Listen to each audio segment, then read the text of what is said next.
Amsal sang guru tentang suami istri dan zina. Guru, seperti apakah istri yang cakap dan berakal budi itu?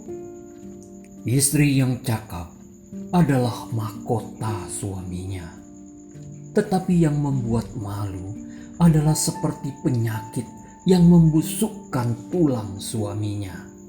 Rumah dan harta adalah warisan nenek moyang, tetapi istri yang berakal budi adalah karunia Tuhan.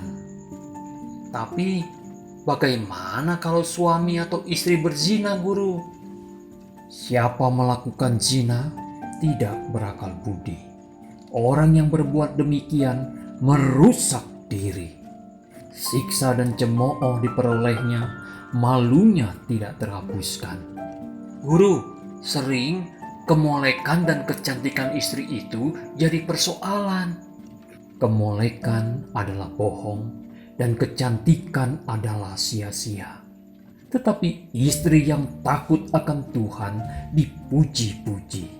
Meskipun begitu, guru, sekarang ini perempuan atau lelaki yang berbuat zina semakin banyak.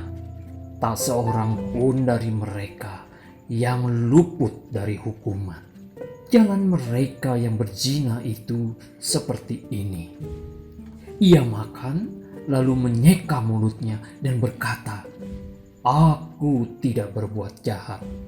Tapi guru, bagaimana dengan wanita tunasusila yang banyak mencari mangsa? Ya, bagi mereka sepotong rotilah yang penting. Mulut mereka adalah lubang yang dalam. Orang yang dimurkai Tuhan akan terperosok ke dalamnya. Aku ada kisah mengenai dia. Begini, suatu waktu aku melihat-lihat dari kisi-kisi jendela rumahku. Aku melihat seorang pemuda di antara orang-orang tak berpengalaman, yaitu seorang teruna yang tidak berakal budi, menyeberang dekat sudut jalan. Dia lalu melangkah menuju rumah perempuan semacam itu pada waktu senja, pada petang hari di malam yang gelap. Maka datanglah menyongsong dia seorang perempuan berpakaian sundal dengan hati licik, cerewet dan liar. Perempuan ini kakinya tak dapat tenang di rumah. Sebentar ia di jalan dan sebentar di lapangan. Dekat setiap tikungan ia menghadang. Lalu dipegangnyalah teruna itu dan diciumnya. Dengan muka tanpa malu berkatalah ia kepadanya, "Aku harus mempersembahkan kurban keselamatan. Pada hari ini telah kubayar nazarku itu. Itulah sebabnya aku keluar menyongsong engkau untuk mencari engkau, dan sekarang kudapatkan engkau. Telah kubentangkan permadani di atas tempat tidurku, kain lenan beraneka warna dari Mesir. Pembaringanku telah kutaburi dengan mur, gaharu, dan kayu manis. Marilah kita memuaskan berahi hingga pagi hari dan bersama-sama menikmati asmara. Sebab suamiku tidak di rumah. Ia sedang dalam perjalanan jauh. Sekantung uang dibawanya. Ia baru pulang menjelang bulan purnama." Ia merayu orang muda itu dengan berbagai-bagai bujukan. Dengan kelicikan bibir ia menggodanya. Maka tiba-tiba orang muda itu mengikuti dia seperti lembu yang dibawa ke pejagalan, dan seperti orang bodoh yang terbelenggu untuk dihukum, sampai anak panah menembus hatinya, seperti burung dengan cepat menuju perangkap, dengan tidak sadar bahwa hidupnya terancam. Oleh sebab itu, hai muridku, dengarkanlah aku. Perhatikanlah perkataan mulutku. Janganlah hatimu membelok ke jalan-jalan perempuan itu, dan janganlah menyesatkan dirimu di jalan-jalannya. sebab banyaklah orang yang gugur ditewaskannya. Sangat besarlah jumlah orang yang dibunuhnya. Rumahnya adalah jalan ke dunia orang mati yang menurun ke ruangan-ruangan maut. Guru, tidak sedikit juga suami atau laki-laki yang bernafsu kepada mereka. Jika demikian, taruhlah sebuah pisau pada lehermu bila besar nafsumu. Muridku, perhatikanlah hikmatku. Arahkanlah telingamu kepada kepandaian yang kuajarkan, supaya engkau berpegang pada kebijaksanaan, dan bibirmu memelihara pengetahuan. Sebab bibir perempuan jalang menitikkan tetesan madu, dan langit-langit mulutnya lebih licin daripada minyak. Tetapi kemudian ia pahit seperti empedu, dan tajam seperti pedang bermata dua. Kakinya turun menuju maut, langkahnya menuju dunia orang mati. Ia tidak menempuh jalan kehidupan, jalannya sesat tanpa diketahuinya. Sebab itu, hai muridku, dengarkanlah aku. Janganlah kamu menyimpang dari perkataan mulutku.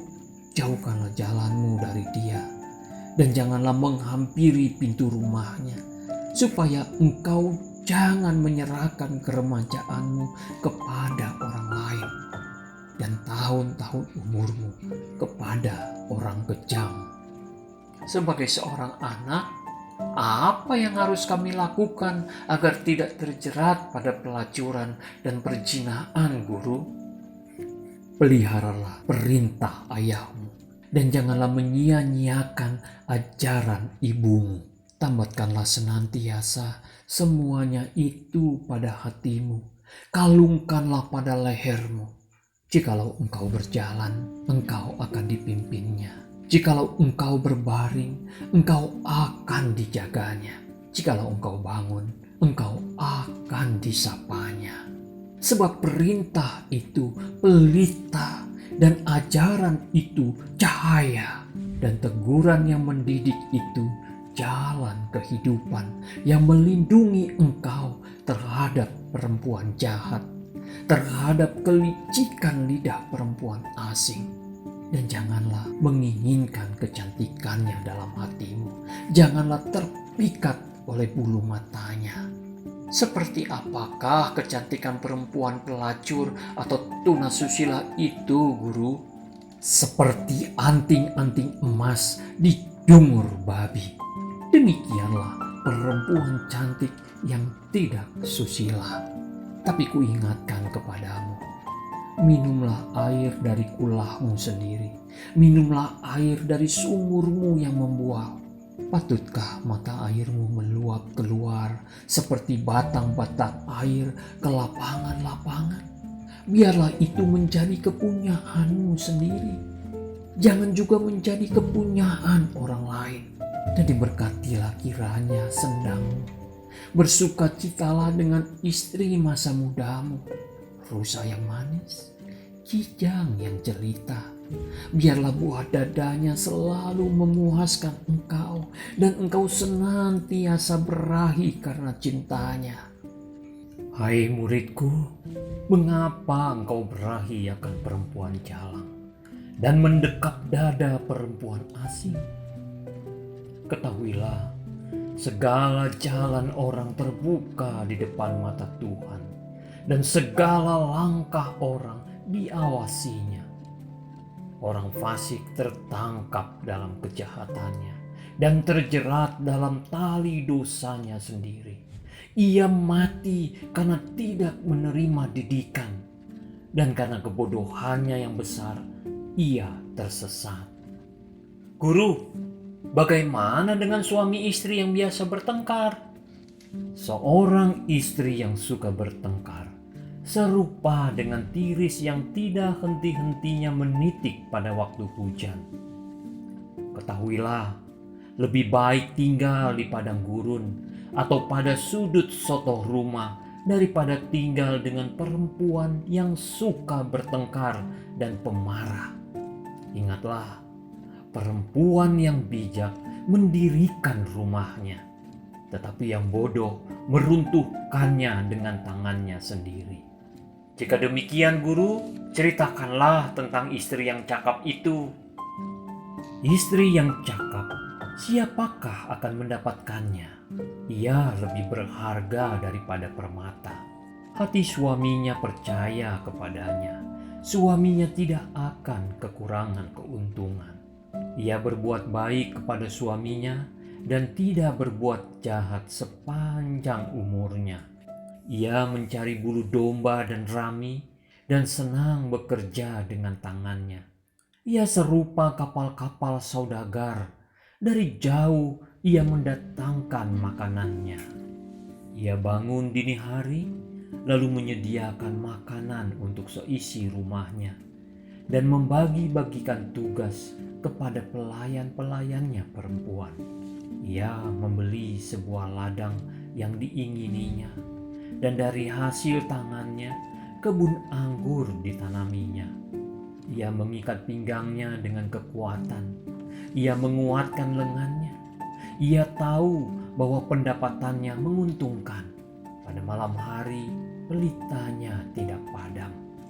Tangannya ditaruhnya pada jentera. Jari-jarinya memegang pemintal.